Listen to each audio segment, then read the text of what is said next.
future trends, deep insights, industry leaders. This is the iGaming Next podcast with your host, Pierre Lindh.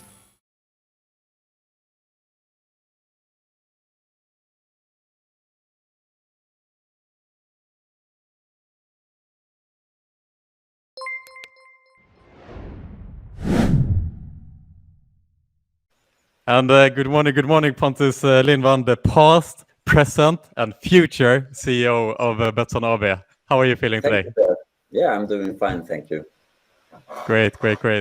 As a starting point of today's podcast, of course, something I would like to jump into is the news came out the other day here that you have obviously been not reinstated, but you are continuing as the Betsson AB CEO here after some controversy amongst the board in Betsson last month here, where one of the board asked for new leadership that was swiftly closed down by the shareholders who with the company decided to reinstate you. So obviously some turbulent time here for you personally and for the company. So I would love to hear your side of the story here. What happened and how are you moving forward?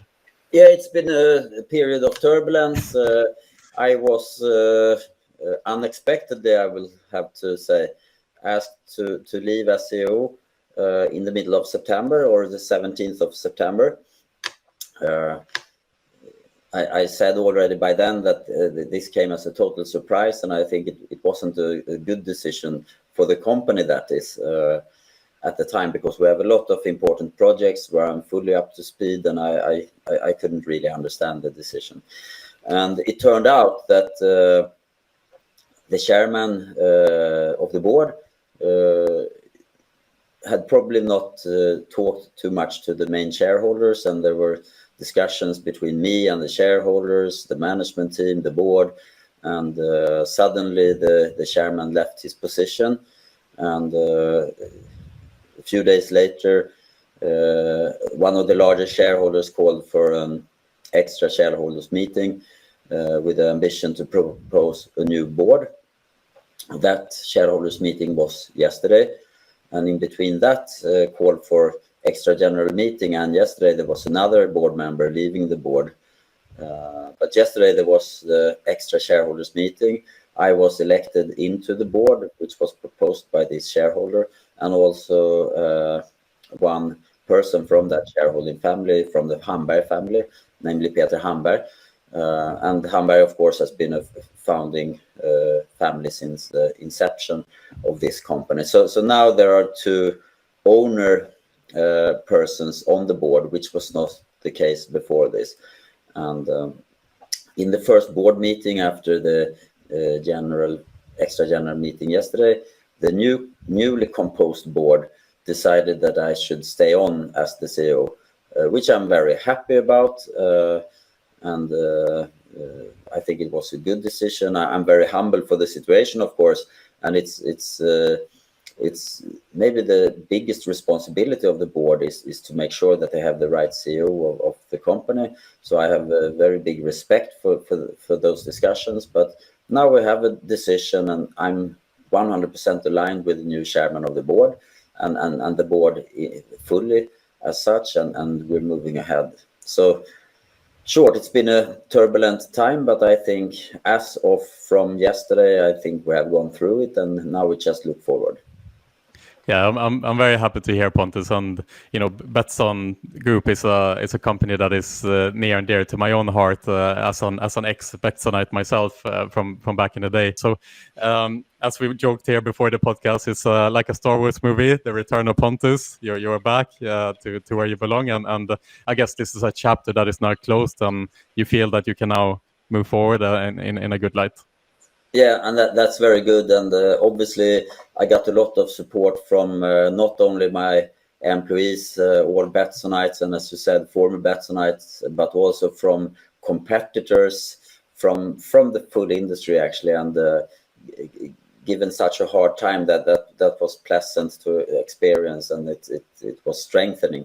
But now it's like from today, it's the start of a new era, so that's good.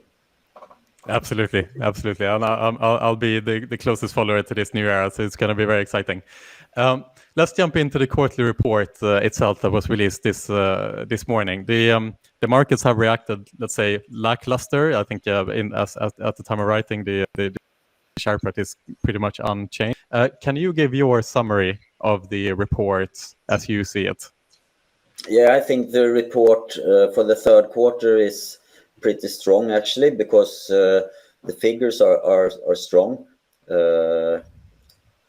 As we have communicated and everyone in the industry has experienced, there has been a change in conditions in Germany, which has a negative impact on the casino revenues for the third quarter compared to the same period last year. We have also brought down our ambitions in the UK, so we have scaled down there. That also brings down casino revenues in Western Europe. But apart from that, we grow, the sportsbook grow by some 24%, which is really good. And it's doing really well on all the markets where we act with the sportsbook. And looking at the big picture, I think we come out with a pretty strong profitability at close to 19% EBIT margin. And we do that at the same time as we invest heavily in new markets and the B2B venture in the US, where we build a totally new product for almost totally new for the US market. So my takeaway from this is that it's a pretty strong performance in the way that we managed to show such a big profitability and at the same time investing for the future and create foundations for future growth. Absolutely, I agree with that as well. I think that being said, what the investors are now looking at, of course, is what's going to happen from Q4 onwards. I think that's where the thoughts are in general. And you indicated in the report that Q4 is obviously not going to be as profitable as previous quarters. Netherlands, of course, impacting, but also a unusually low sportsbook margin. Can you talk a little bit more of what your expectations are now for Q4? What are your expected decrease in revenue, let's say? Yeah, I think you can say like this, things move fast in this industry. And if you go back just a few months, we didn't have a clue that we would have to shut down the Netherlands business that we were operating from abroad. But that was communicated by the regulator by the end of September, and we had like a week to shut it down, which we did. And we have a long-term ambition to be on the Netherlands market, and for that reason, we made sure that we really comply.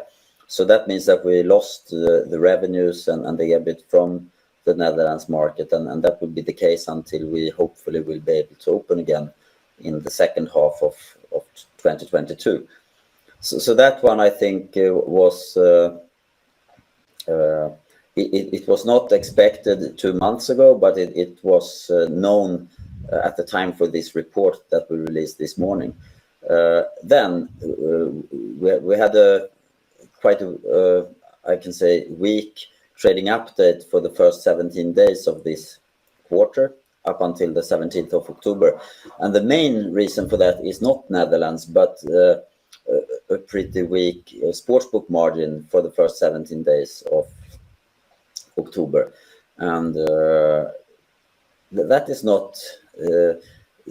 not really a bad sign for the company in the long run, because in sports betting, things swings back and forth.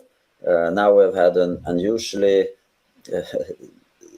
long set of time with favorable outcomes for the players. The activity in the sportsbook is amazingly high, and of course, when players win, they fill up their accounts, and there will be potential for us to regain some of this money, hopefully already in this quarter, but over time, for sure.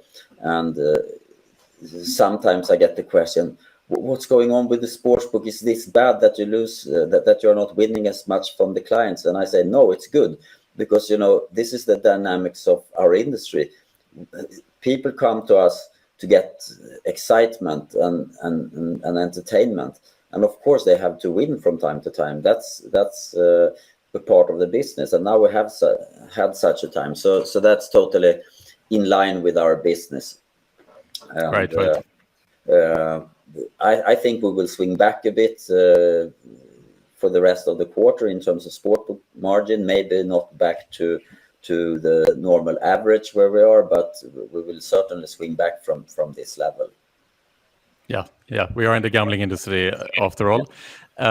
And so staying on the topic of Netherlands and what we can expect moving forward, I have two questions here, I guess, which is when do you expect to be live in the Netherlands market? Is there any indication?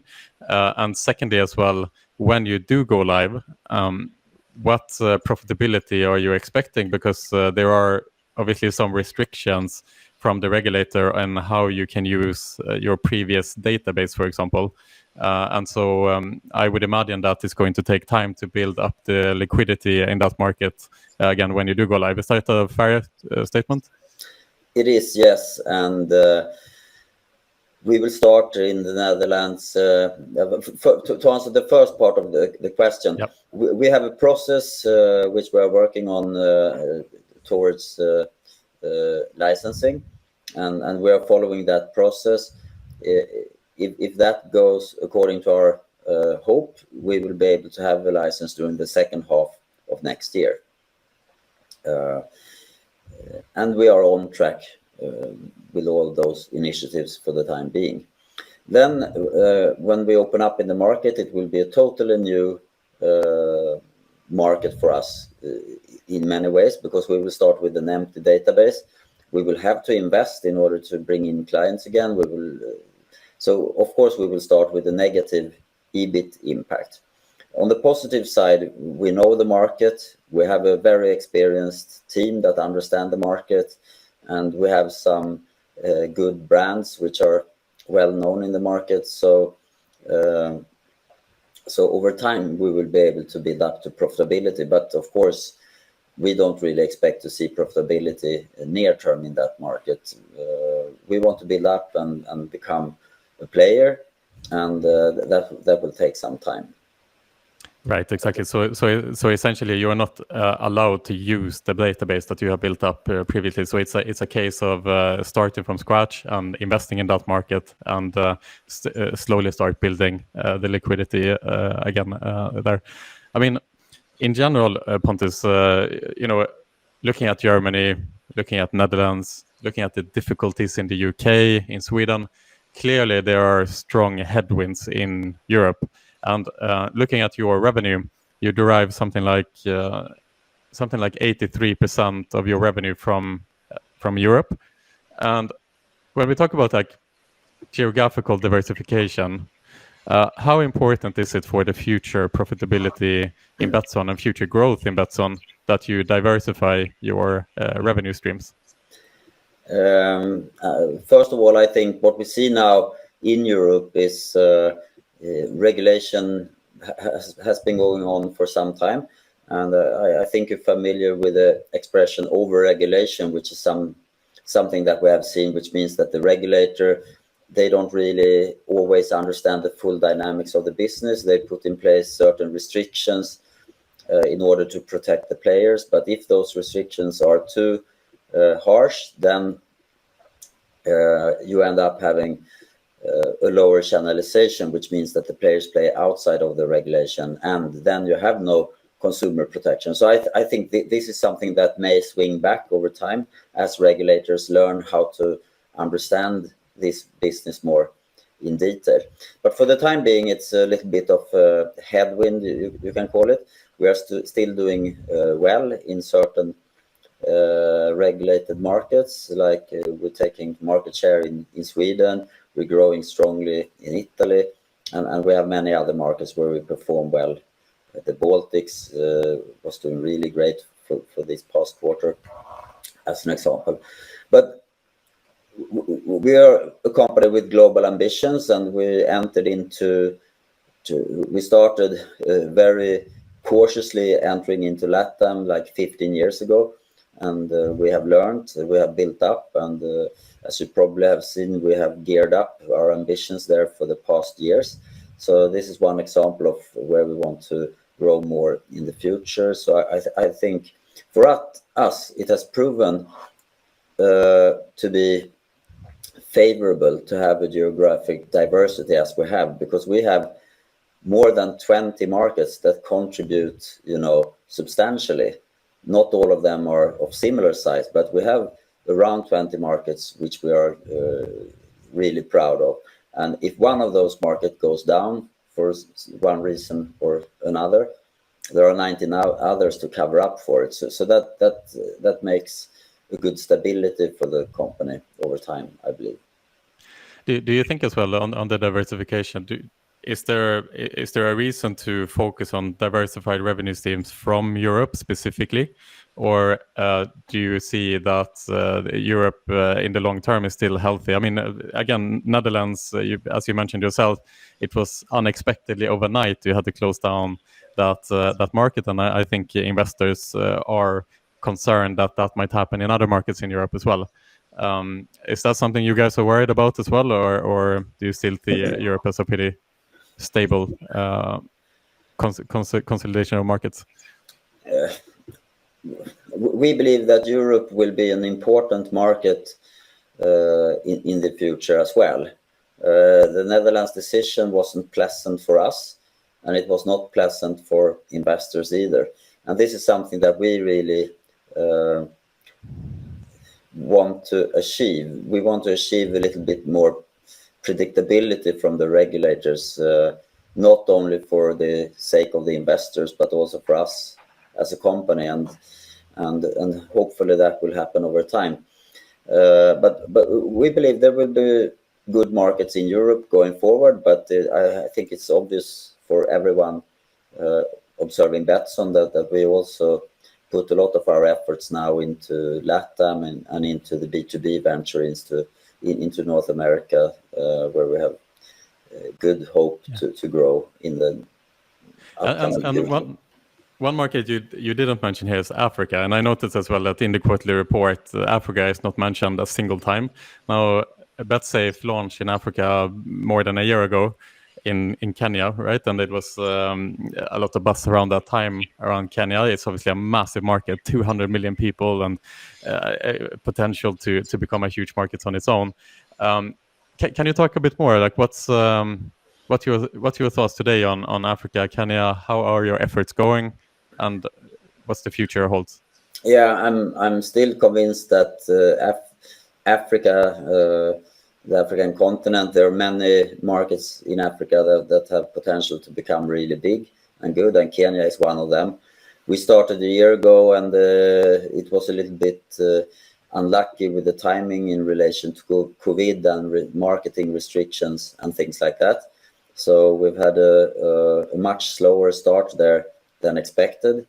We are up and running, and we have new customers coming every day, but we are not where we plan to be for the time being, and we're evaluating how to bring that on further. So the revenues from Kenya is not material for us, and hence not mentioned in the report.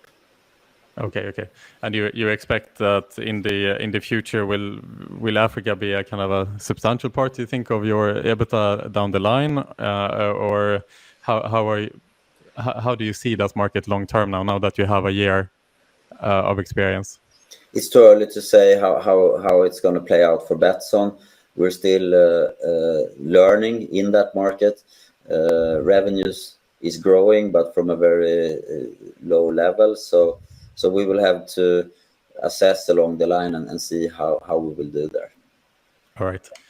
Your friendly competitors, Kindred, have launched about a year ago their journey to zero. Now they have committed themselves to eliminate revenue from harmful gambling, and they just released their numbers yesterday that they have managed to decrease their revenue from harmful gambling. I believe it was 4.1% in Q2 to 3.3% in Q3, so a quite significant decrease.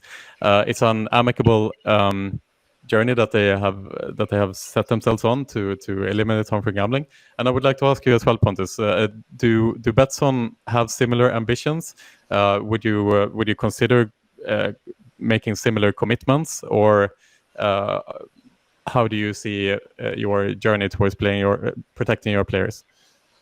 First of all, we take this with responsible gaming very seriously, and it's a very important part of our sustainability framework that we work with.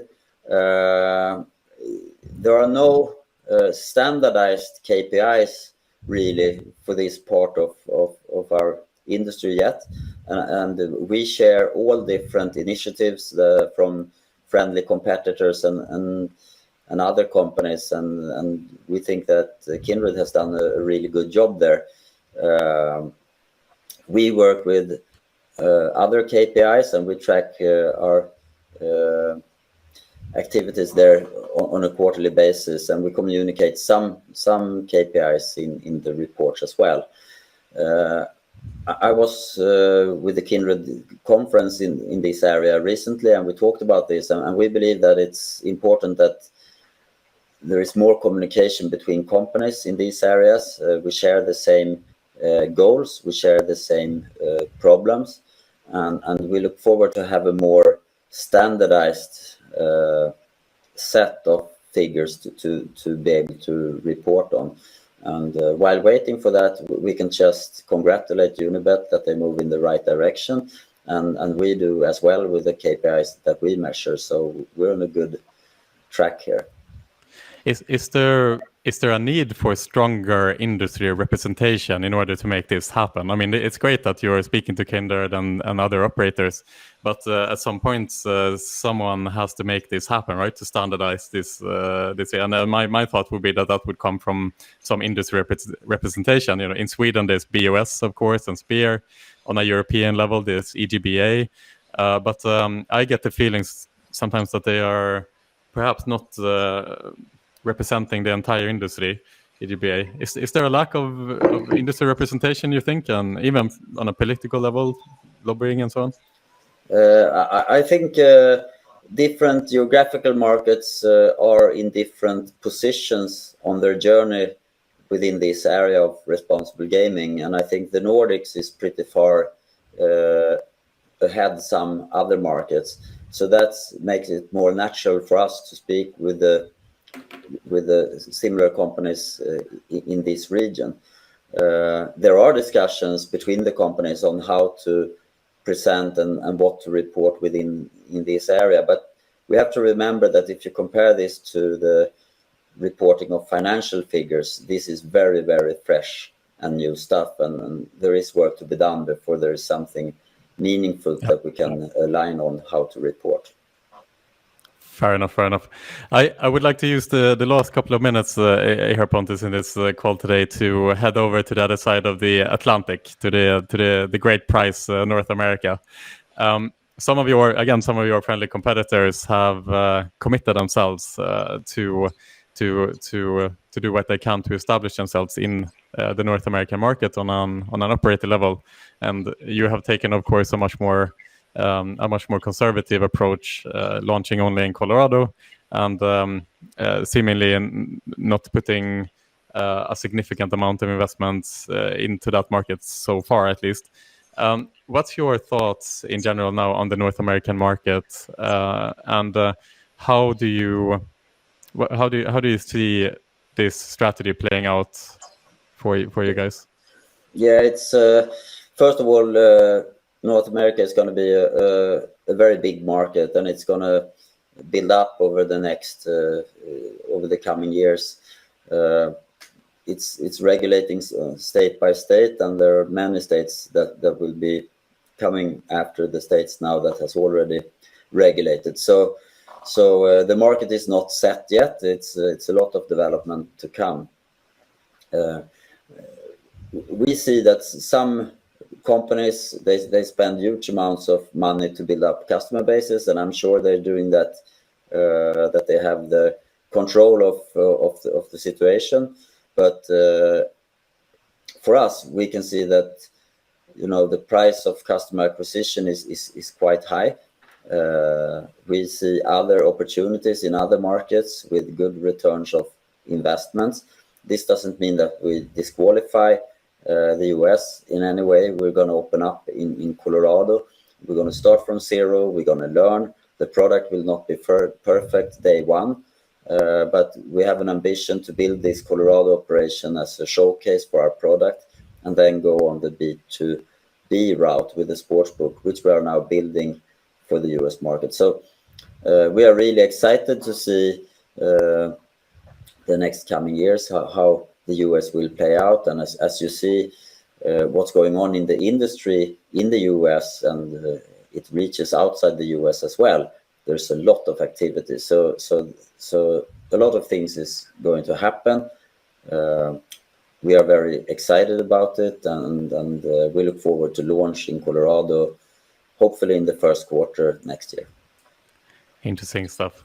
And as a final thing today, Pontus, I would like to ask you as well, since the pandemic, the iGaming industry has not only showed itself as being recession-proof, which we always knew since the financial crisis 2008 that the industry fares well during a financial crisis. But since the pandemic, the industry has also shown itself as pandemic-proof, which is there's not that many industries that are both recession-proof and pandemic-proof, which is this new expression, I guess, since a year and a half back.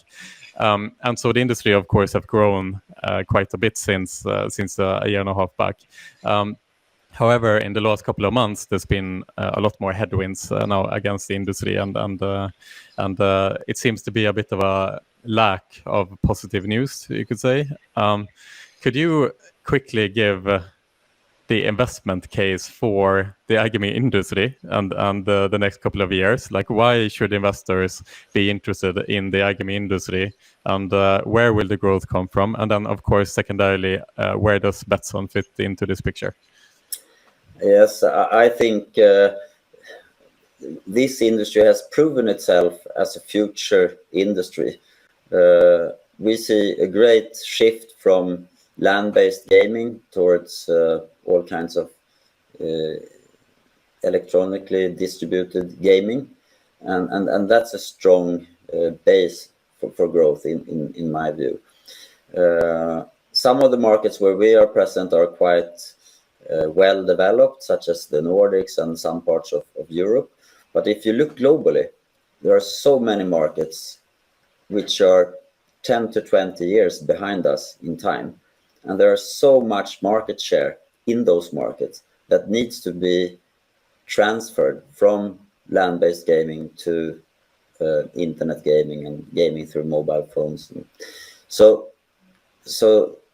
even though we think we are well established and we're a big company, we are only in the beginning of this journey, and there's so much more to come. What you mentioned, that as headwinds for the industry, that's more kind of mass behavior and rumors and some investors getting cold feet. The base case for this industry remains very, very strong, and that's my belief. Brilliant, Pontus. I can't agree with you more. Pontus, it's been an absolute pleasure. Thank you for doing this on really short notice. And again, you came on board as the CEO of Betsson 1999. Here we are, 2021. It's great to see that you're still at the helm of this company, and I wish you all the best of luck in the future. And any final words from your end? Yes, thanks a lot for this time, and let's see what's coming up next year. It's going to be a lot of things happening. This industry is always very exciting, and I am very excited to be back. I never left, actually. I was at this very chair all the time working. But I'm still going to continue as CEO for Betsson, so that's really good. Thank you, Pierre. Absolutely. Thank you, Pontus. Never a dull moment in this industry. Take care of yourself, and hopefully we'll see you soon again. Thank you so much. Bye-bye.